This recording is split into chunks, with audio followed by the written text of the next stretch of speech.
Okay, hi everybody. It's Benedetto Lonato speaking from LCA.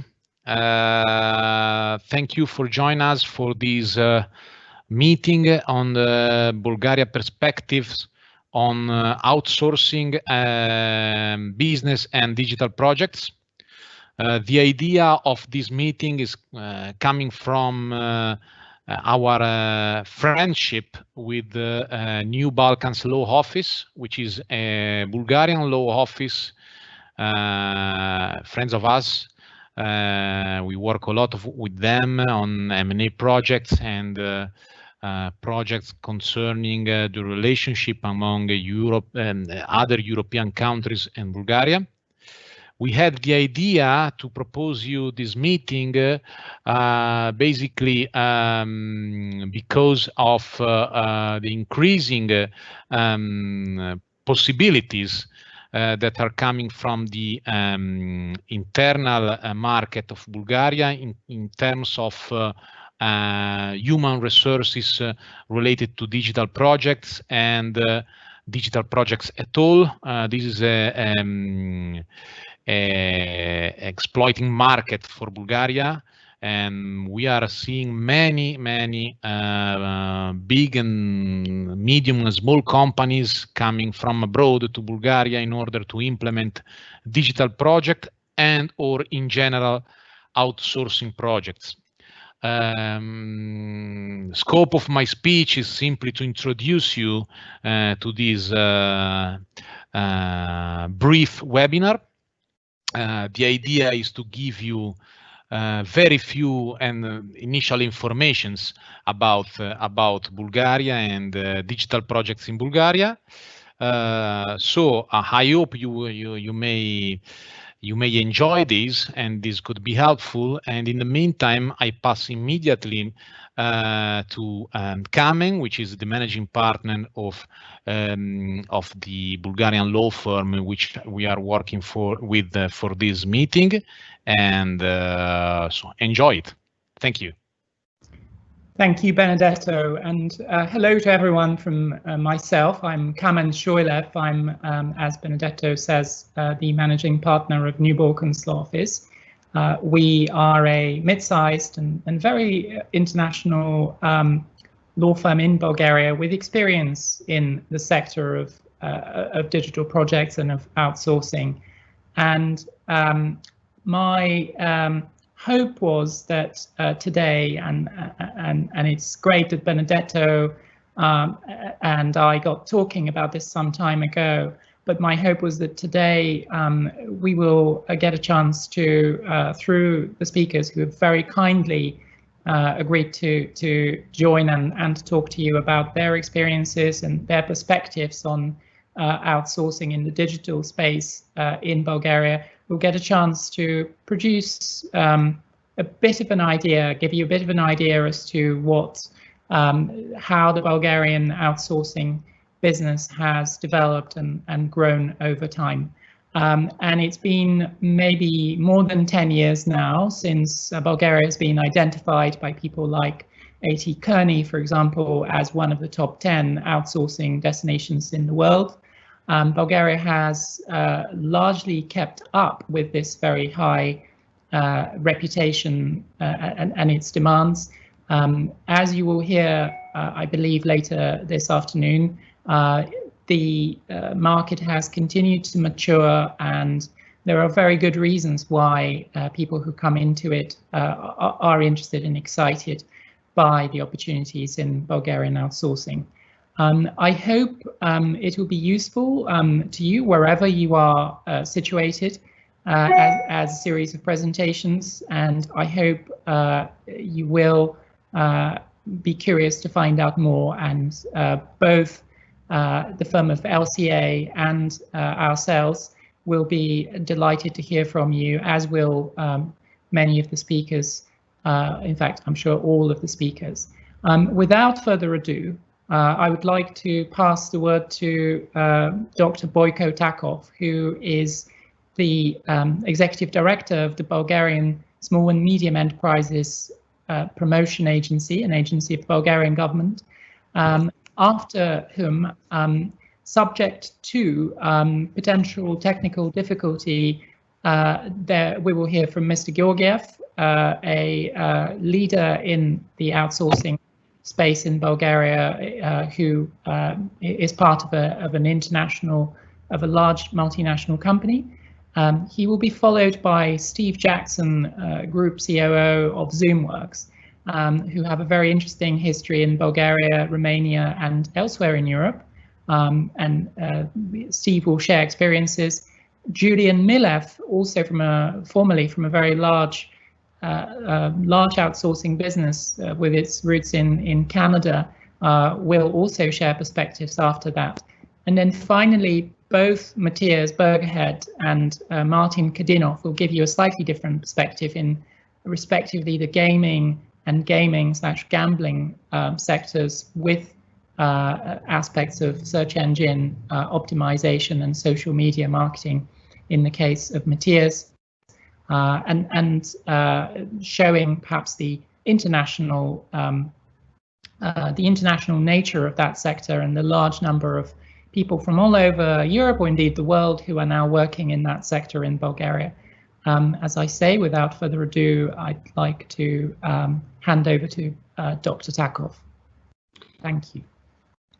Thank you very much, Mr. Shoilev. It's a great honor for me to be part of this event. Thanks for the invitation. As you said, Mr. Shoilev, I'm as Executive Director of Bulgarian Small and Medium Enterprise Promotion Agency, and we are a part of Ministry of Economy of Bulgaria.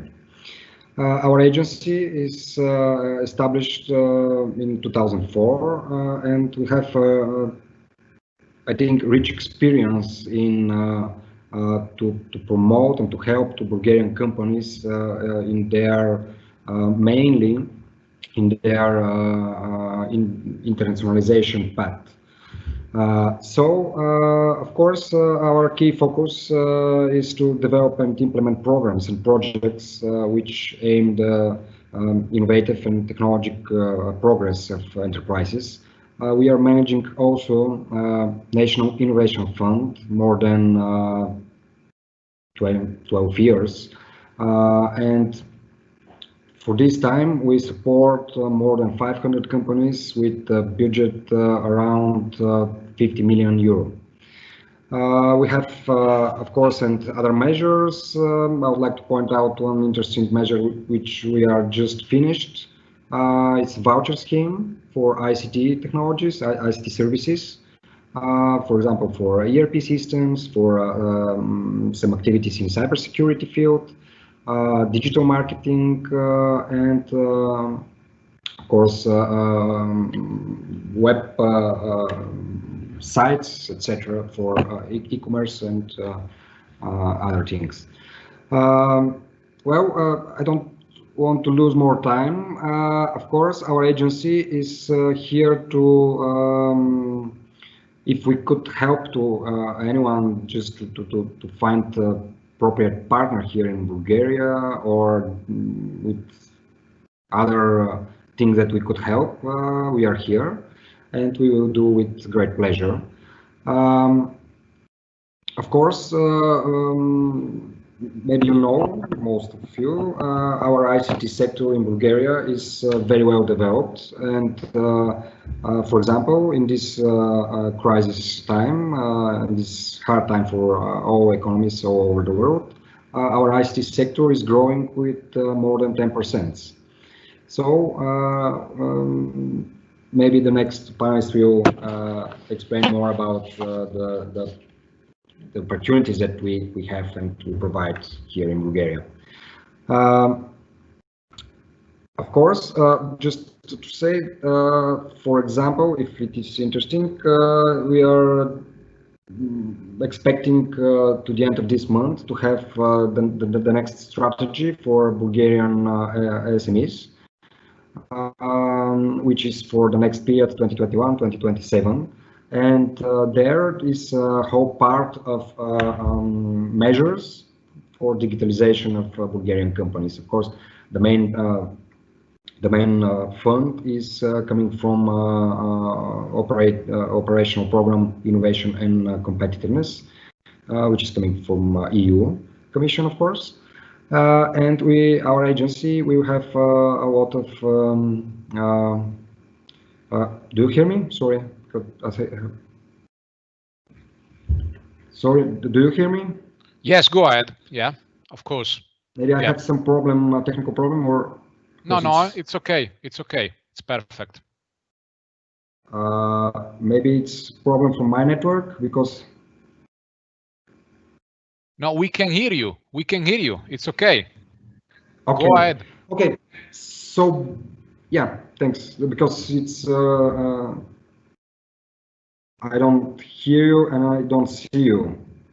Don't worry. Go ahead. Don't worry. Go ahead. Yeah, it's okay. Okay. Okay. So basically,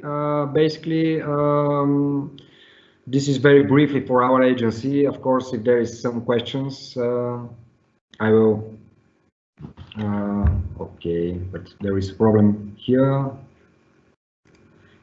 Okay, so I would like to give the floor to Mr. Georgiev, right? Okay, thank you. Okay, perfect. So we have the next speaker. So, but I really.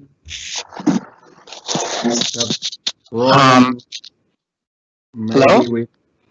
I hope everyone can hear me, and I hope you guys can also see me. That's great. Thank you. I really appreciate the opportunity to talk to you about Bulgaria and the digital outsourcing trends related to the country. Just by the way of short introduction, my name is Svetoslav Georgiev, and I can proudly say that I'm one of the pioneers in the outsourcing space in Bulgaria. Basically, at a time we started the business in Bulgaria, that was back in 2005.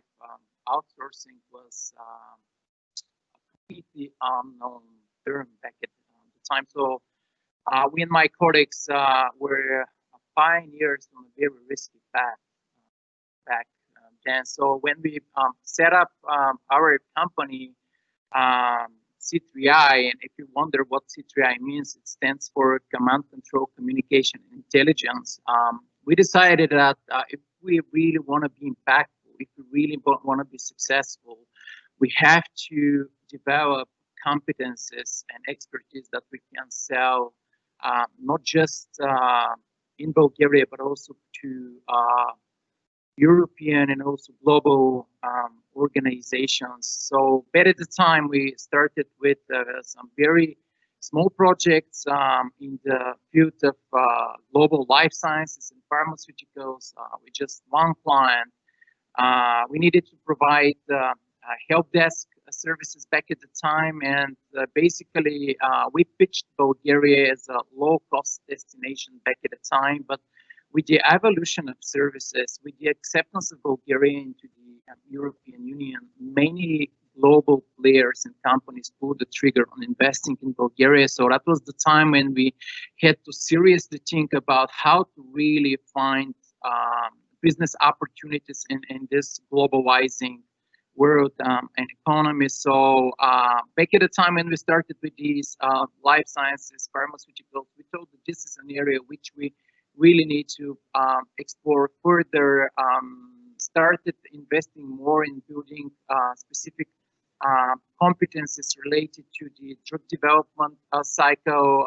You all know drug development starts with clinical studies in phase 1.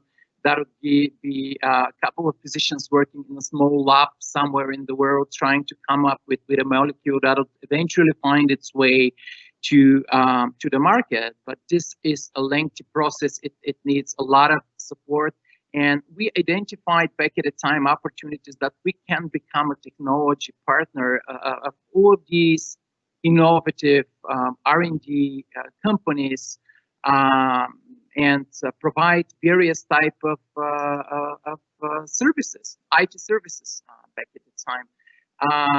We decided also that if we really want to be very serious about this industry, we have to remain there, even though with the time we've got a lot of inquiries about services outside of the life sciences domain.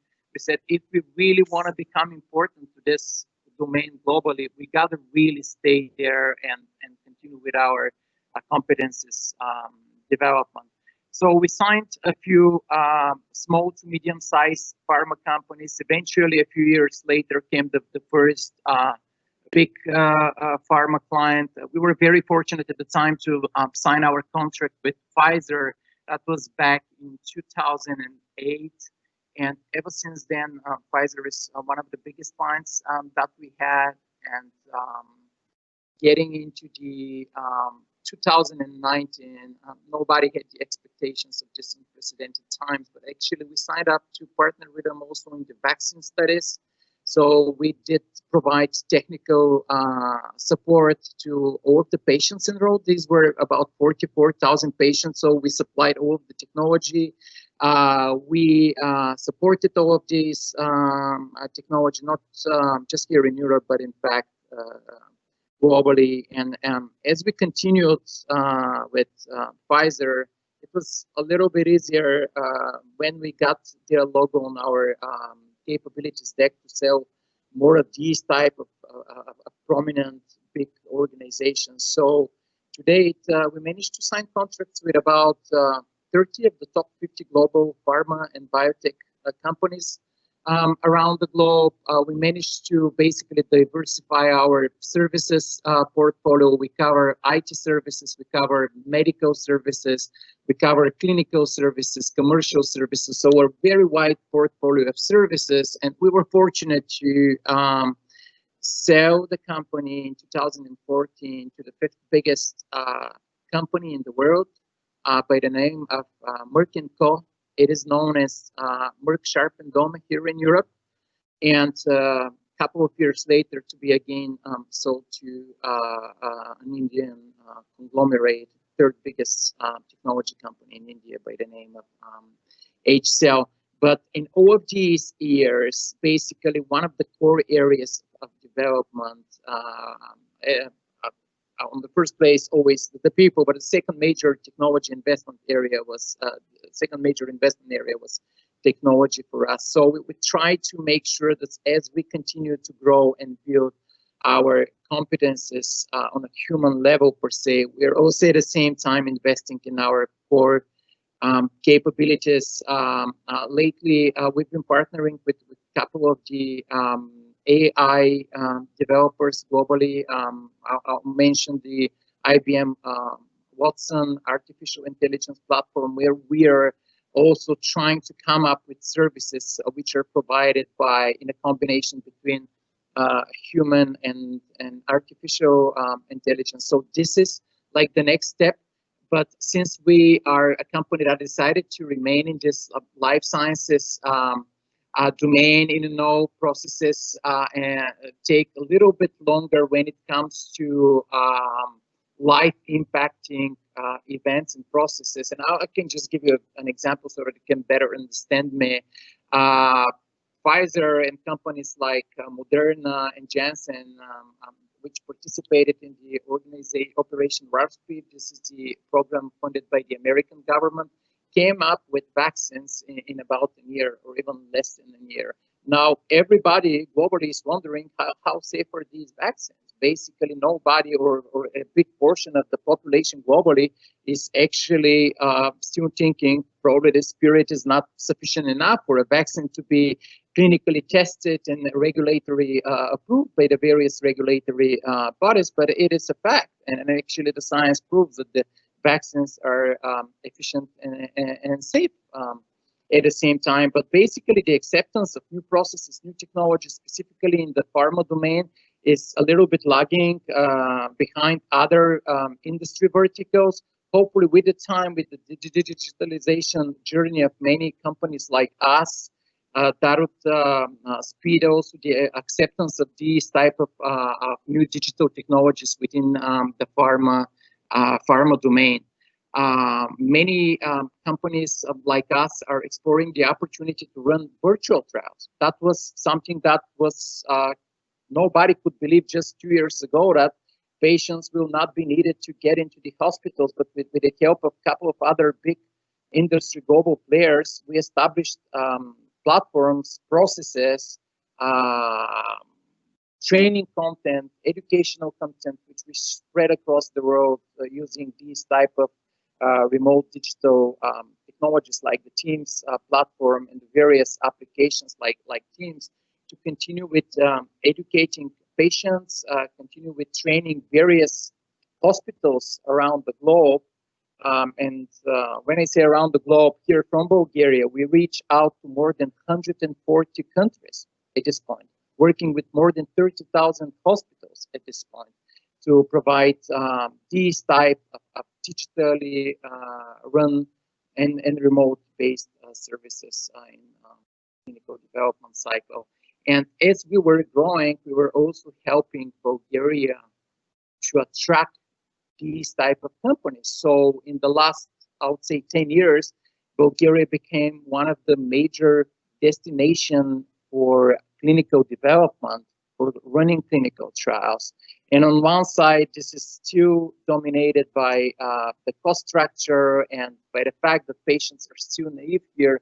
But at the other side, I'll put a heavy emphasis on the deep competencies that a lot of young people developed here in the country in the past couple of years. So if we really want to take a look at the broader, in the broader scheme of things, it's not just us. There are many companies like us who have been widely successful in their digitalization journeys, predominantly based, as I said, on the deeper dive into various competencies and gaining additional expertise and trying to be at the edge of digital trends, because in the nowadays world, if you're not really riding the digitalization wave, you cannot be competitive. That's what we see, at least in our global domain. So I'll stop here and see if there are any questions or any comments. Oh, thank you. The question, we will take all the questions for the end of the meeting, and then we will pass to all the speakers.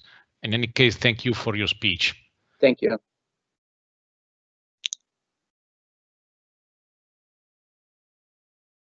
Stephen.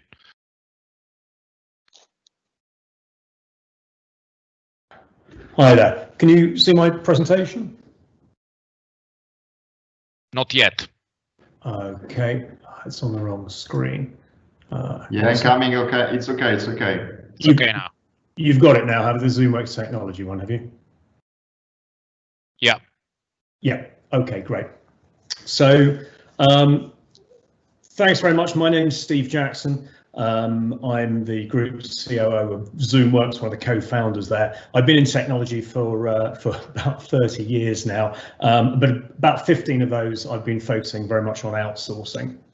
I spent 4 years as a council member for the Global Sourcing Association, and in the last 15 years I've built with my colleagues 4 development centres, software development centres in Eastern Europe. So those are really my sort of credentials for today.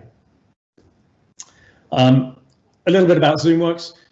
We are basically an outsourced software development company. We basically help tech-driven companies create great digital products. So sort of really building on what the previous speaker Svetoslav was talking about, most companies these days, they're either going through digital transformation or those digitally native companies that have started up in the last 10 or 15 years who naturally have affinity towards technology. Everybody's trying to build digital products to help their companies thrive and survive in the coming years. We started our journey with outsourcing back in 2005, and we started a company. Our first offshore operation was in Romania. We are, sorry, I should have said, we are a UK company, by the way. So we were started in the UK. We have quite a few offices for consulting and sales in Western Europe, but our development centres are in Eastern Europe. Our first one was in Romania. That's about 130 developers now. We've got another one that we started, our second one that we started in Bulgaria after a lot of research as to where would be the next best place to go and start another operation to add to what we already had in Romania. And Bulgaria very much came top of the list for us. And the reason for that was a number of things, but for us, the size of the technology market, how seriously technology was being taken by the government, but also the number of technology companies moving into, in particular into Sofia, but around Bulgaria generally. The fact that it was part of the EU, the time zone and location were excellent for a UK-based company. So, I'm sorry, Mr. Jackson, I'm sorry. We don't see your presentation now. You can share the slides or PowerPoint or... Has that appeared? No, we can see only your desktop now. No, okay, hang on a sec, I'm sorry about that. Let me just see if I can restart. Don't worry. You have to show only your presentation, otherwise we will see your desktop. Okay, hang on a sec. Let's have a look. Sorry about that.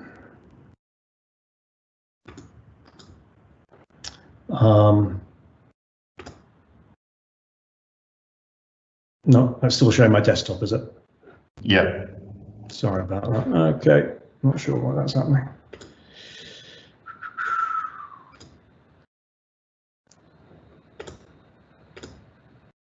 How about that? Okay, now it's perfect. Thank you. Sorry about that.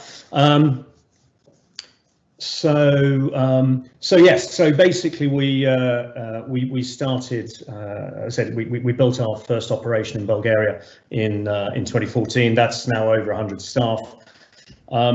So as I was saying, the reasons we ended up in Bulgaria: time zone, location, the comms and the infrastructure are excellent. In fact, I just found out this morning that apparently in Bulgaria, certainly in cities like Sofia, that there is gigabit fiber to every home. So, when we had all the issues around COVID and working from home, certainly our colleagues in Bulgaria really had no problem at all. The infrastructure there really is excellent and really puts the infrastructure we have in the UK to shame. The level of English is excellent, and languages generally are good. The FIGS language, French, Italian, German, Spanish. And the level of university education we've had excellent. So those are all sort of really important things for us as to why we started in Bulgaria. But the other thing that's really important to say is, if you're thinking about partnering, if you're thinking about doing some outsourcing in Eastern Europe, the key thing to get between you and your digital partner, whoever that might be, is basically trust.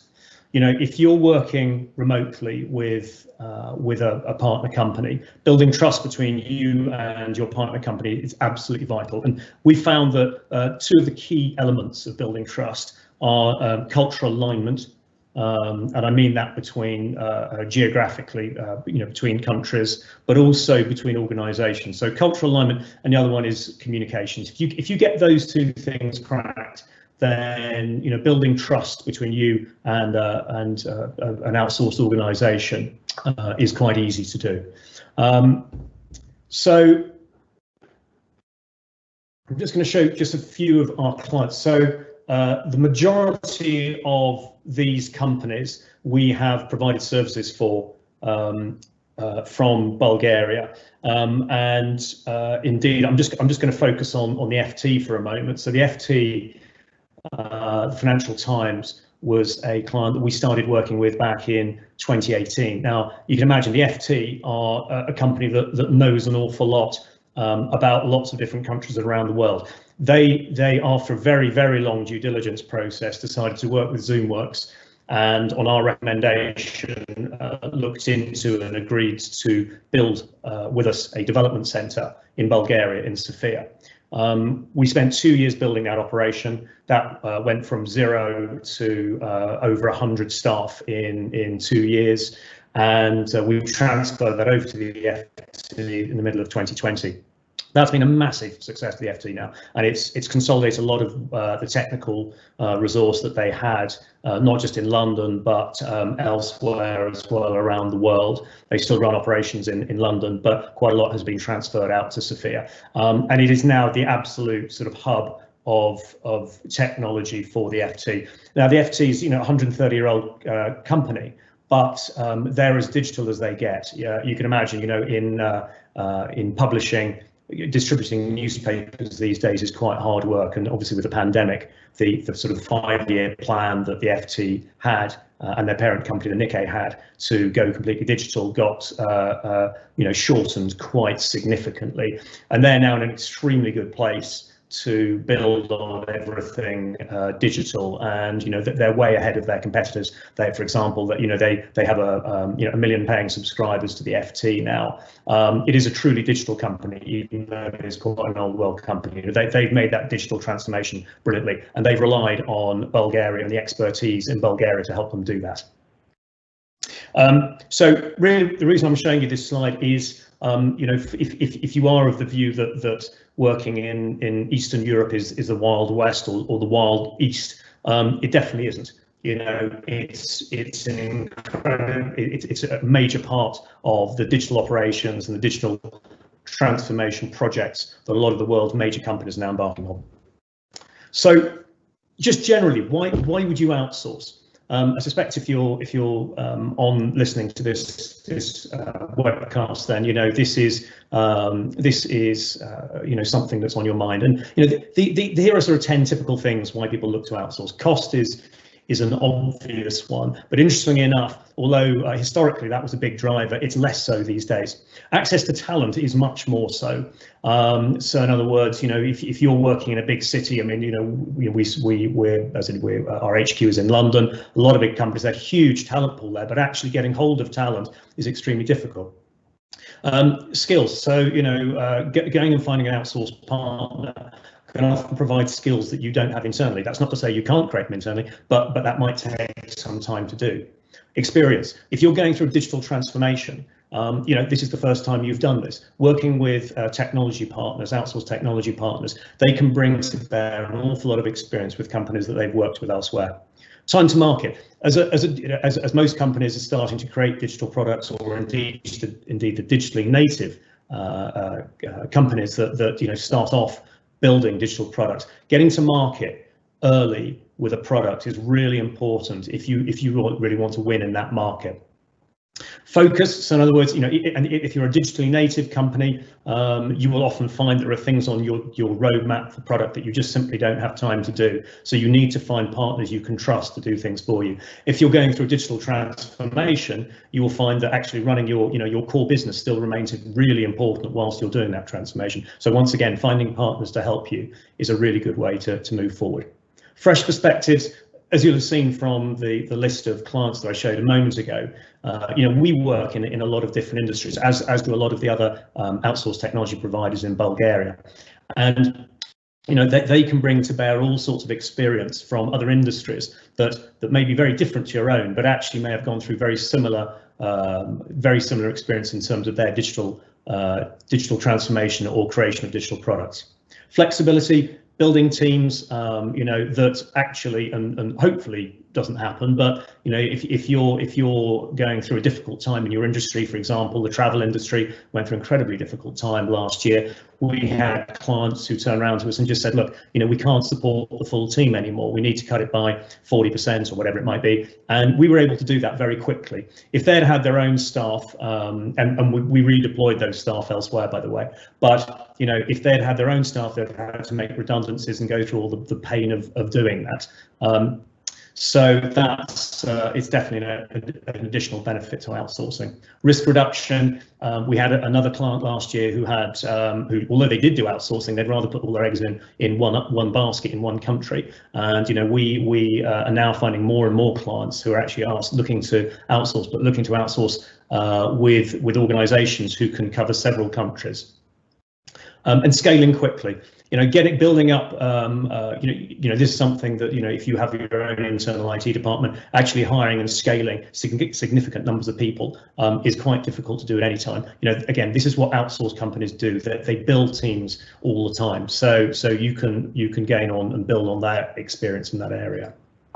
Okay, and then just finally, I'll just talk a little bit about the sort of the trade-offs of outsourcing. 25 years ago, it was all about cost. Oh, and the thing I should say here, reason it's called the trade-offs of outsourcing is because you can't have them all. So you can't have a very low-cost team, extremely high quality, available in your offices on Monday morning. It can't be done. So you've got to decide which are the things you're willing to trade off.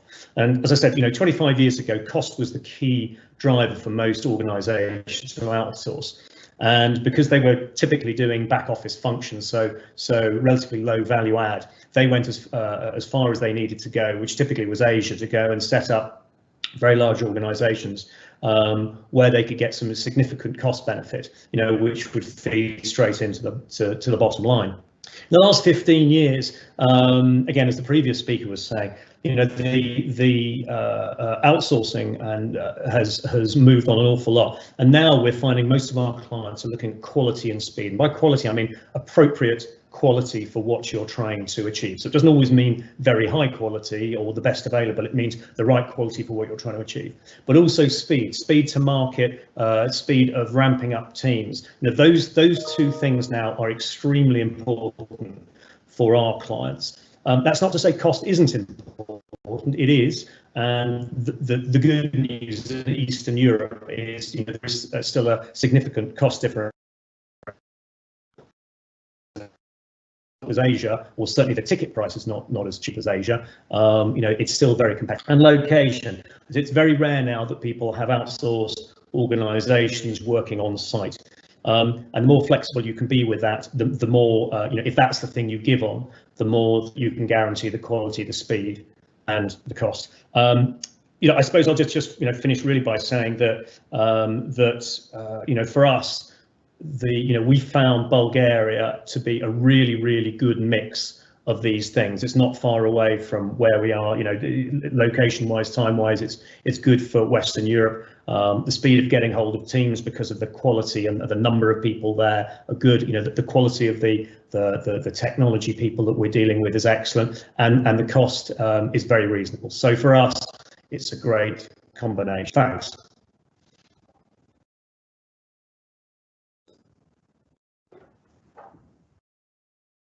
Thank you, and I think it's my turn now, otherwise you will need to interrupt me. Hi everyone, my name is Mattias Berghed. I'm from Sweden. Thanks for the invitation. Thanks for all the speakers, very interesting. I'm going to talk a little bit about my experience as a digital entrepreneur in Bulgaria. I have a background in the gambling industry. I've been working for several listed companies, both on the affiliation, lead generation side and on the operator side. And since I know that we have a few people from Italy here, one of the companies that I've been working for was Legale, and I've been managing the organic growth in search engines, so search engine optimization and Google AdWords PPC. And I was based in Malta for 10 years. For 2.5 years ago, I decided to start my own business, mainly focusing on the Asian markets, Japan and primarily India. So since 2.5 years back, I'm managing ENV Media, which is an online marketing agency focusing on lead generation through search engine optimization in India and Japan. We've been live for 2 years now, and we are almost 15 people. It's been a huge success so far. So I'm going to talk a little bit about my experience in Bulgaria so far and why I think it's such a good place for us. And before I do that, most people, I would say, see the gambling industry as one of the most competitive industries in the world. And this is not only from a marketing perspective, but also from a product point of view. So when you are a startup company like ourselves, it's extremely important and crucial, I would say, that you are in an environment that can support this rapid growth. And the first thing that I would like to touch upon is the market for developers and freelancers. And even if compared to most European cities in Europe, I would say that there are at least a few really big tech companies here that are similar to what we do today. I hope some of you are familiar with SBTech. It's a major sportsbook platform here in Sofia. They recently got acquired by a company called DraftKings. That's by far the biggest gambling company in the US. And the reason why I'm saying that is because the amount of developers, and especially front-end and back-end developers here in Sofia, are fantastic. If you compare the developers here with most of the developers in Europe, I would say that they are much, much better. They are more efficient. And if we're going to talk about costs, like some of the previous speakers have done, I think you can hire at least 3 or 4 developers for the same costs as if you would have done in North Europe. And this is, of course, a huge advantage for us since we want to scale our business as high as possible. The second thing that has surprised me positively is the operational part and the infrastructure part. As a foreigner coming here and not knowing the local language and how the framework is set up here, I've been extremely surprised with how efficient, affordable the entire process here has been with the local partners and suppliers to, first of all, set up the Bulgarian LTD companies, acquire local bank accounts, and also other suppliers such as the accounting firm, for example. Extremely professional. Another issue in our industry, I would say it has become an issue for the past 3 or 4 years, is the banking infrastructure. We work a lot with offshore companies who are based outside Europe, Gibraltar, Curacao, etc. And in some cases, there's been issues historical with banks, but here in Bulgaria, I would say it's the opposite. It's been extremely professional from the start. The third thing that I would like to talk about is obviously the taxes that some people have mentioned previously as well. I think the corporate tax here is 10% and the dividend tax is only 5%. This is, of course, also a massive competitive advantage for us since we would like to invest and grow as much as possible. Since I'm coming from the gambling industry and I've been based in Malta, for those who don't know that, Malta is one of the biggest gambling hubs in the world. And if I'm going to talk briefly about the future of Bulgaria from my perspective, I can already see that there are several big companies looking into move to Bulgaria due to the reasons that I just mentioned.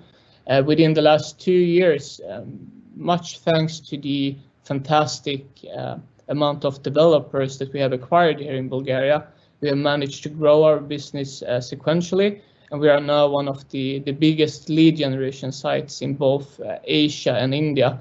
And we've been able to do that with a fraction of the marketing and tech budget that most of the giants that we are competing with today have, like Betway and Ladbrokes, etc. So all in all, it's been a fantastic journey for me here in Bulgaria. And I'm really looking forward to continue working here. I can see that we're running a little bit low on time, so I'm going to stop there. And I'm also going to take the opportunity to introduce Martin Kadinov from TD Play, and he's going to talk a little bit about video games and esport in Bulgaria, if I'm not mistaken. So thank you very much. And if you want to reach out to me with regards to any questions, just visit our website, emv.media, and you have my contact details there. Thank you very much. Thank you.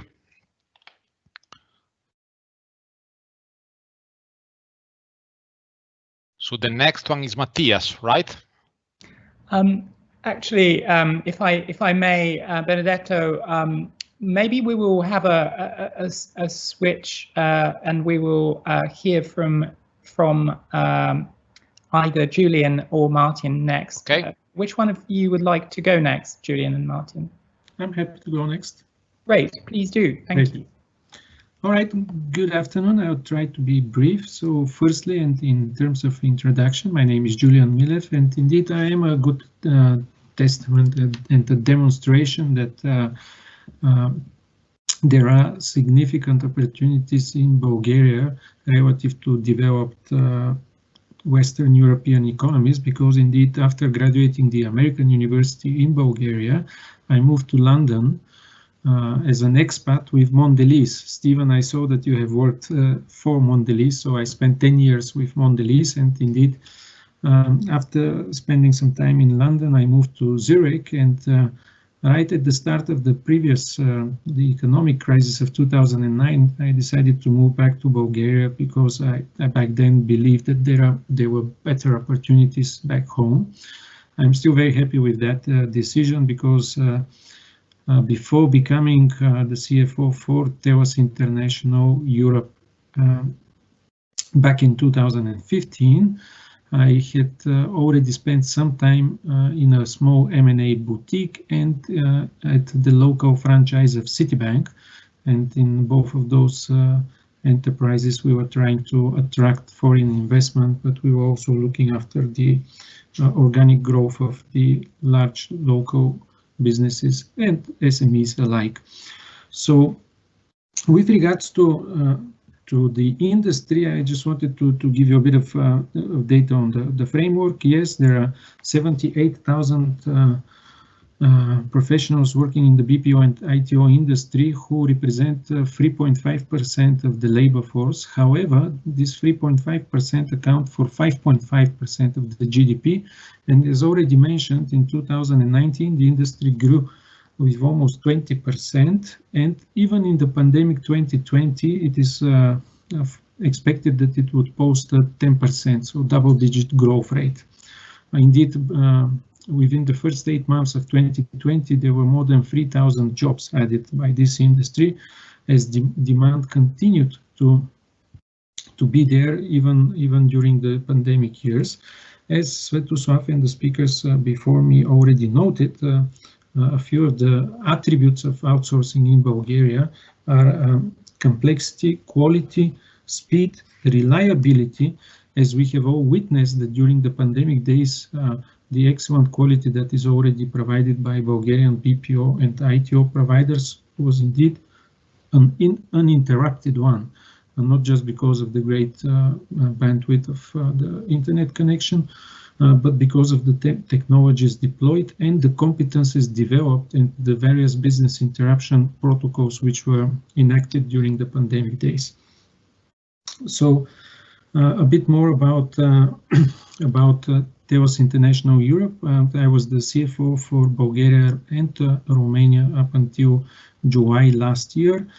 And when I joined back in 2015, TELUS had just recently acquired a local SME, and for the past 5 years, the revenue compound average growth rate was constantly above 20%. And despite the rise of salaries because of the convergence to EU standards, and of course salaries are the largest cost component in this industry, so despite that, profitability remained high, and indeed the profitability rates were higher than growth rates were higher than the revenue growth rates. So definitely there are economies of scale, and various technology advances enable this sustainable margin expansion. So it's not only the flat 10% tax rate that is attractive. In terms of complexity, it is to be noted that while 10 years back Bulgaria was popular for the classic inbound and outbound call centers, as already noted, and especially as you have seen from the insights shared by Svetoslav, global players build trust, as Stephen mentioned, with local enterprises, and deploy and service global systems. In the outsourcing industry, in the past 3 years, content moderation, which in its own right is something that requires a lot of competencies, became very popular. And in the past 3 years, most of the global social networks have already placed content moderation teams in Bulgaria, in various cities across Bulgaria. Google has been operating Sofia and Bulgaria-based BPO services for the past 6 years. What is to be noted, and another testimony for the move towards higher value-added services from just the labor arbitrage that we witnessed 7 or 8 years ago, is that recently when customers get to onboard new teams, they invest in 6, 7 to 8 weeks of training, while previously product training would usually be on average 2 weeks.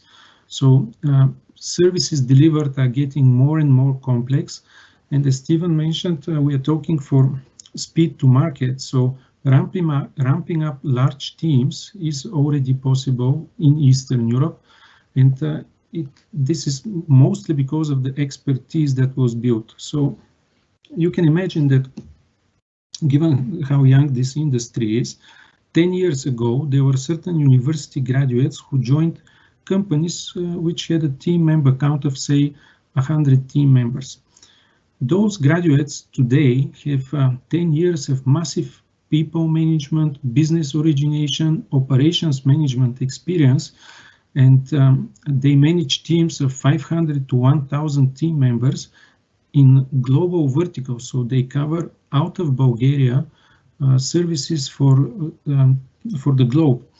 I have myself witnessed working alongside one of our operations director how competencies developed in Bulgaria were deployed in China, as one of the global customers that we had initially started their service desk from Bulgaria. The business grew immensely, and when they opened up the offices in Asia, they asked the Bulgarian operations directors to go and share competencies with their Chinese colleagues. So there are numerous such success stories, and even those who decide to leave the industry, they are ambassadors for the industry. They start up their own businesses, or they join some of the accelerators. So you could contact those individuals, and I'm sure that they would be happy to enable a smooth business operation in Bulgaria, and again share their competence, which is by far the most important asset that we are selling in Bulgaria. Thank you.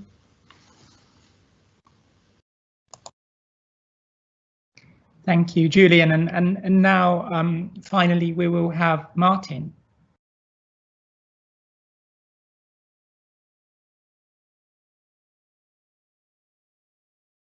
Is Martin able to hear us? Is he going to be able to?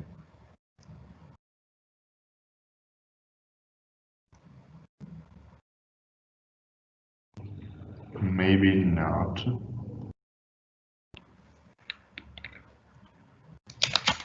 So we are waiting for our final speaker, Martin Kadinov, to turn on their camera. But if this proves for the moment not possible, then we can check what is the status and come back to him in a moment. But maybe this is an opportunity to recap and look at what we've already discussed and address questions that there may be.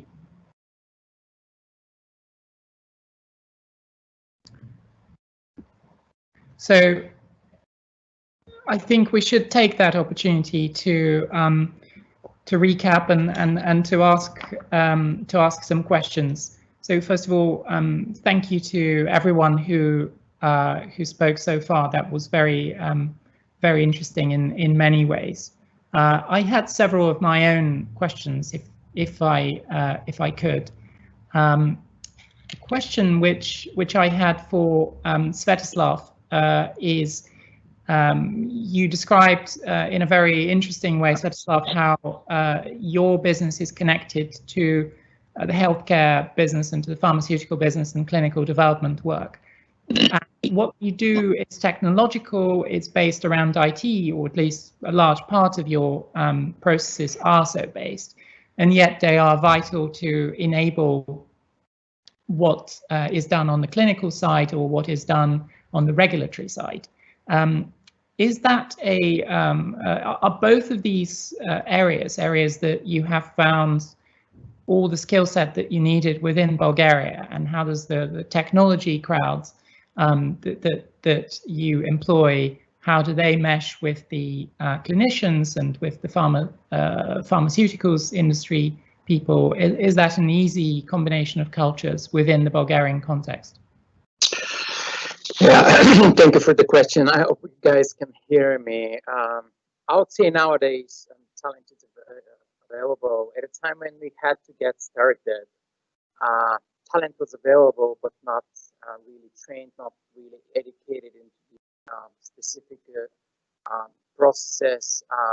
So we had to invest a lot of resources, a lot of time to basically make sure that the knowledge and the expertise of our people is at the right level. So I think just by doing so, we enabled, as I said in my speech or presentation, the basically setup of many companies like ours. And nowadays, the industry is much larger. Likely there are about, I would say, 6,000 to 8,000 people employed in that specific industry. So there is quite a talent available on the market. And if you take a look at the talent, these people, and a big chunk of them are in fact playing global roles. It's not that they are sitting here doing something for one client. A lot of these people, especially who have started young, their careers more than 10 years ago in the industry, are actually taking a lot of these key industry roles and key industry assignments. As I said, we managed to take part in the Operation Warp Speed, contribute to major global processes. So I would say that with the evolution of the industry, with the expansion of the industry, the talent pool will continue to scale up. One potential issue or a threat that I see is that once these people become trained, become visible to the world, some of them tend to leave the country, but I would say that's not just a threat to our business or industry. It's a threat, and I will call it a brain drain, if I may, to the whole country. So especially people in the administration, in the government, need to pay a lot more attention to the fact that there are still physicians, nurses who tend to leave the country, even though there is a scaling industry here. So that's what I say. There is an available talent, if I could sum up, talent with the right level of expertise and competence. But we get to the point where people still tend to leave the country. And while these processes take place also in the rest of Europe, there is just quite a lot of movement between the various countries. We don't really see that movement from elsewhere to Bulgaria. So a country that offers a great potential, but there are still many issues that needs to be sorted out. So that's very interesting, Svetoslav, what you described, that what we have noticed otherwise in the IT sector, in the pure IT side of things, there is actually a move, or in the commercial side, there is a move of people, of talent, a brains movement into Bulgaria, but then a brain drain perhaps still going on in maybe on the pharma or the healthcare side of things. And so there's this kind of balancing act that is involved. That's very interesting. We want to look at our final subsector that we wanted a snapshot of today. And so we now have Martin Kadinov, who will tell us about his experience in Bulgaria as a digital destination for e-gaming. Martin, over to you. Thank you, Kamen, and thanks everyone for this lovely discussion. I feel slightly embarrassed by the irony that being a gamer myself, I consider myself at the forefront of technology, and I managed to have a technological hiccup. So yeah, thanks for having me. Sorry for chopping off the final discussion. I'm happy to have followed the conversation and just try to look at it from another angle. I myself am born in 1982. It's kind of a living in three realities, if I may say so. As most of you may know, Bulgaria has been behind the so-called Iron Curtain. So in my young years, it has been very difficult to get access to, let's say, Western pop culture artifacts, be it music or all that kind of stuff, but it was not that important to me because I was just a young kid back then. But then we started growing up in this weird reality where, at the one hand side, we are a part of the Western world. We consume the cultural products, be it books, movies, comics, and video games. But on the other hand side, we live in this, let's say, significantly less developed country and state, which from many perspectives can be seen as something bad, but from others' perspective, it can be seen as something good. But at the end of the day, it is what it is. The point that I want to make is it's a couple of points, actually.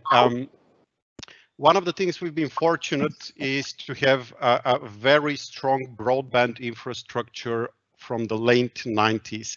So we were basically pretty much like the guys in Scandinavia. Instead of umbilical cord, we got LAN cables plugged into us, and which allowed us to get this access to the magic what internet is, which is especially significant for those of us who are passionate for video games, because video games are arguably the first pop cultural phenomenon mankind has seen that truly transcends borders, geographical borders. You could play with people you've never met. You can share moments, enjoy, despite of your gender, age, predispositions to whatever topics, and geographical location, which brought us into this global spawning pool of creativity that the video games are.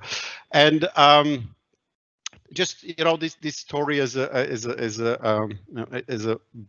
backbone of the couple of points I want to share. So, like a lot of people from my generation, and of course those born in the 90s and the so-called Generation Z, we've been born and raised and grown with video games. And if when you're passionate about video games, you often ask yourself the questions, okay, couldn't have been this different, or why didn't they make it so, and so on. So you develop this innate sense towards video games. And now fast forward to 2020 or to 2010, these opportunities come in. Mr. Milev, who was just before me with TELUS, actually TELUS represents probably the largest pool of people working in the video game industry in Bulgaria. And there are many other companies that are working. And now it's coming to a second or even third generation professionals within the field of video games that are starting to spawn their own companies. There are a couple of studios of some of the AAA companies in the world, like Ubisoft or Sega, Black Sea, who created for the first time in such an immersive way the beautiful story of Troy, a story that each and every person in Bulgaria has grown up with. So this is, I would say, one competitive advantage that Bulgaria has, is this the fact that we've actually grown with video games, and that we've spent a lot of times with it. And now that we're given the opportunity to be part of the process of creating it, a part of the ecosystem, it's starting to show up and appear on the map. Now, the colleagues that were before me with much broader experience into the de facto works of outsourcing and establishing those sophisticated processes that helps the industry thrive by benefiting from a more cost-efficient environment, deploying services into a larger scope and market. But when it comes to video game and esports, just a couple of notes that I feel like they're important to be considered. So video games nowadays is the largest entertainment industry in the world. It represents 180 billion revenue. It was expected to be 160 in 2020, but due to COVID, a lot of people spent their time at home. So not a surprise that a lot of people started spending more times with video games. And the other phenomenon that is just being born is the so-called phenomenon of esports, which is the competitive side of video games. So for those of you who are passionate about football, about Roma or Milan, and have those, or any other football team, and have those moments with their favorite sports people on the field, on the stadium, or in the volleyball court, or doesn't matter, the upcoming generation, a portion of the millennials, certainly almost everyone in Generation Z, are actually experiencing the same things, but not with real football players, but with their favorite characters in League of Legends or their favorite stars in Counter-Strike, which is a 500 million industry, 500 million viewership globally already, and it's rapidly overtaking classical sports events. And when it comes to outsourcing, I think what I wrote down that Mr. Steve Jackson earlier pointed out two things that I find to be very important, which is cultural fit and communication, and that's something that I feel oftentimes we need to step up in Bulgaria, and it's somewhat of a challenge sometimes with our let's say business partners and counterparts. But I feel that if we manage to overcome those, I wouldn't call it obstacles because it's manageable, but if we manage to cover these 2 points, then it comes to a lot of yield possible, business yield, cultural yield, and really benefiting from a different environment that has a bit of specific and a bit of different cultural background, that if managed accordingly and if used accordingly, can offer a lot of value generated. So these were kind of the points that I wanted to make. I'm certainly not as experienced as the colleagues in terms of hands-on experience, in terms of volume, but I had one thing that I think was I didn't include it in my card, that like the last 5 years before founding TDP Play, I was acted as a regional manager for Southeast Europe of one of the larger companies in the field of esports, and therefore I worked at one hand side plugged into a German team that services global projects, and on the other hand side trying to develop the business in Southeast Europe, which gave me the opportunity to interact with a lot of local individuals, a lot of local businesses, and a lot of local organizations such as Game Developers Association, game developers, and game publishers, which kind of gave me this access to these two worlds. So how do the Western business looks at the opportunities that Southeast Europe has to offer, and then what are the challenges that Southeast Europe has to overcome to be better integrated and get this yield. And I feel there is great opportunities for both parties, provided the cost saving opportunities at the one hand side, but then on the other hand side, really the fact that if this creative potential and capacity is properly used, then it offers really great yield to be taken care of.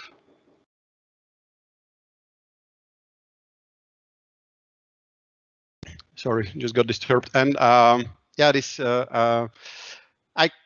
I feel like we don't have the time to go really deep into details of the landscape of the gaming ecosystem in Bulgaria, but yeah, a lot of professional talent to be found, and a lot of opportunities to be nourished and grown. And I'd say that one-off and like shorter outsourcing opportunities are not necessarily the most beneficial thing companies could look at from Bulgaria, but much more into the direction of investing the time and identifying those companies and those potential partners that they can work along with in a longer run.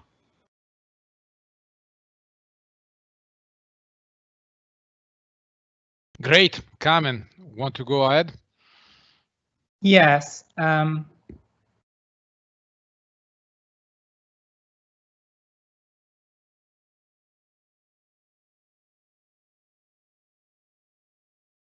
Your microphone, Kamen, please. Sorry, I had a slight blip with my microphone. So I had some more questions. One of my questions is specific to Julian, and the other question is for everyone of you, of the speakers, who might like to answer it.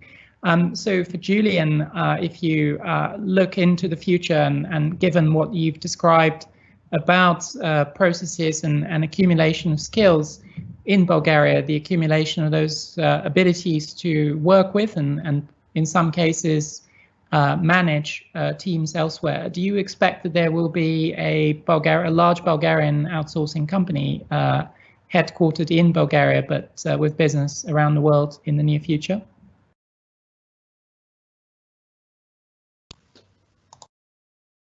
Is Bulgaria the new India? Yeah, definitely I can imagine so, and probably the vertical will be esports, because really there is now probably 2 to 3 generations who are really keen on games development, and we have the end-to-end customer experience, and the know-how knowledge base is just massive, and this unfortunately, because of the pandemic, it was not possible, but there will come a day where a large sporting event will be, e-sport event will be organized in Bulgaria. And while we are already on the map of the largest game developers and the owners of companies like Tencent, very well recognized Bulgaria, players themselves will also start to recognize Bulgaria, that the support is being provided from Bulgaria, and that excellent development is also stemming from offices around Bulgaria and in Eastern Europe. So thank you. And my question to all the speakers is, for those of you who want to take it, is where do you see Bulgaria, if you're sort of looking at your crystal ball in the next several years? What do you see as the trends?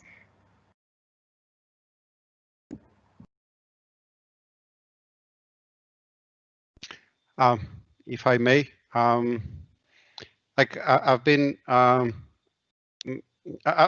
witnessing this change in mindset, which I think is the let's say the prerequisite for equitable and actual change. First, you need to to change the mindset and foresee what is possible, and start crafting your own future. And it was noted in the conversation earlier, that in the presentations, that Bulgaria used to market itself as the I hate distaste this word, cheap and let's say cost-efficient destination for service provision. But now this whole narrative has changed, like with a generation of businesses and people, like it's more getting into integrated services, but it's also getting into more entrepreneurial mindset. And now with experienced managers who have operated in different fields and in different verticals, and with abundance of venture capital that we see nowadays, bundled up with all the increasingly interconnected society, I personally feel like we're going to be seeing a lot of more digital, scalable, unicorn attitude entrepreneurship, and we are already seeing, I think, the first signs of it. So my personal expectation is more entrepreneurial and more value generated and held in Bulgaria in terms of IP ownership and in terms of own portfolio being developed. Thank you, Martin. And any other takes on that question? Yes, Steve, please.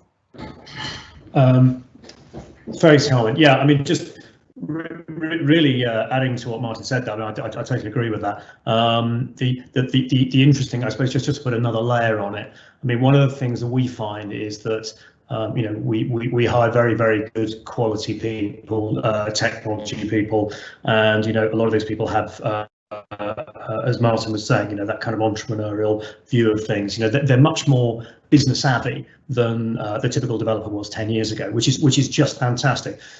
But rather sort of perversely, the biggest problem to that talent being used is often our clients' understanding of what their abilities are.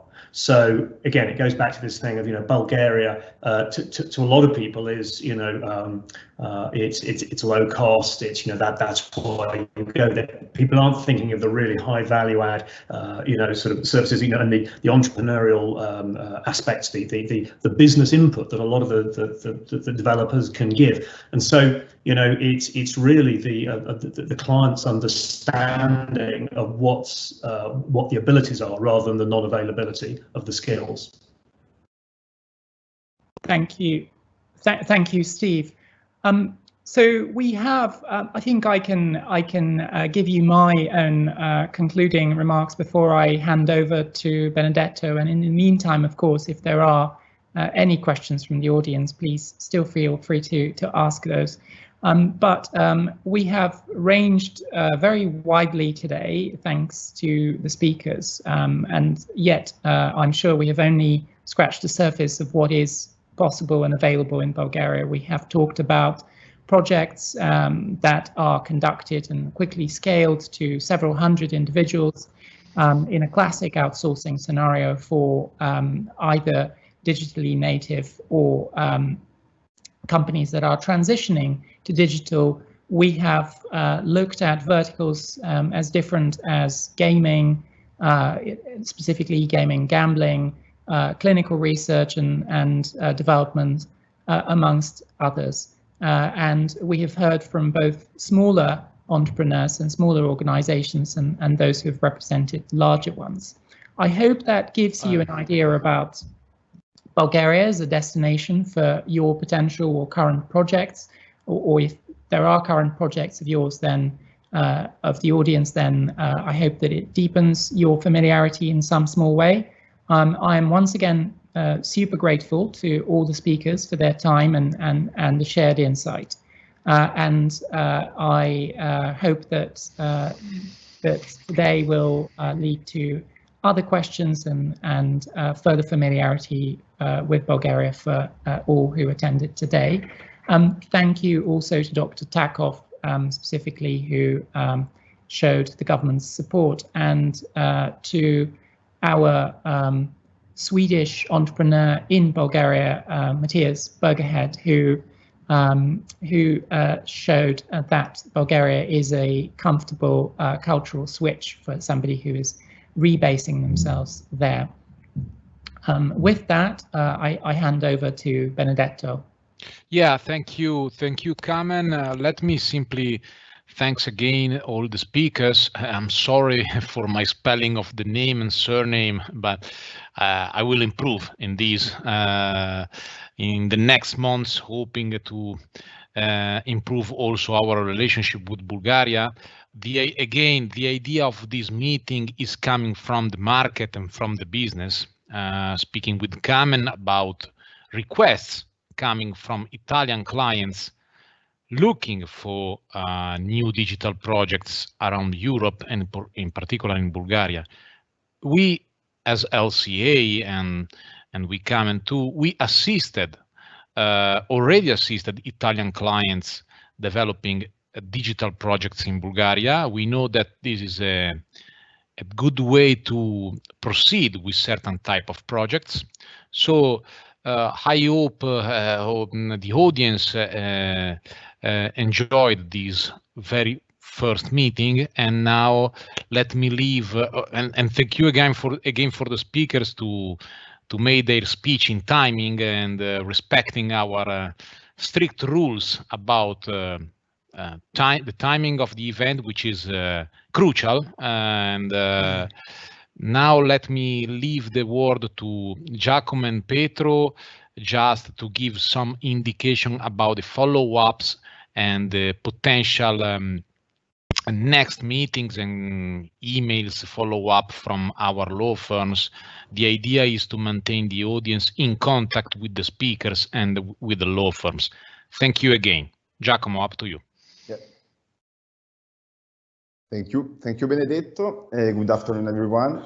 First of all, thank you for participating in this event. My very short intervention is just to give you the necessary information to follow us in the next steps and to contact us in case you have any questions concerning the topic of this event. Let me introduce myself. I'm an associate at LCA Studio Legale, and together with Benedetto and Carmen and Petro of MBLO, we decided to organize this webinar to highlight the important potential of Bulgaria in digital outsourcing sector and to show the close business relation that currently connect and will hopefully increasingly connect Italy and Bulgaria. Please just give me a moment that I share with you just a slide. Okay. Okay.